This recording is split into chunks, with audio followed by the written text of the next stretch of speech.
Ano nga ba ang bluejacking? Ang bluejacking ay isang pag-atake kung saan may nagpapadala ng hindi hininging mensahe sa isang Bluetooth-enabled na device. Ang target ay dapat nasa loob ng kanilang Bluetooth range para gumana ang pag-atake. Madali lamang i-bluejack ang isang telepono kahit na hindi ito karaniwang ginagawa sa ngayon. Paano nga ba gumagana ang bluejacking? Una, naghahanap ang attacker ng malapit na Bluetooth-enabled na device.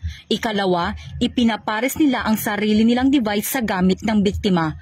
Kung kailangan nila ng password para i-authenticate ang kanilang device, gumagamit sila ng brute forcing software na bumubuo ng kombinasyon ng mga password hanggang sa makabuo ng tama. Ikatlo, kapag nakakonekta na sila, maaari na silang magpadala ng mga scam na mensahe at larawan sa biktima.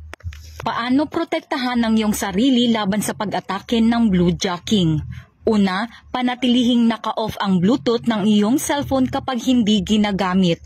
Ikalawa, huwag tumanggap ng request ng pagpapares mula sa device na hindi mo kilala.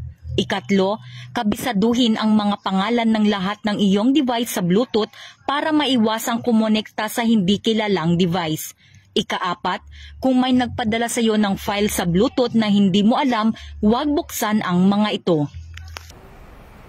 Mula dito sa Campo Crame, ako si Patrol Woman Mary Grace Artizuela, watching over you on cyberspace. Para sa Police News Network, alagad ng batas, tagataguyod ng balitang pulis.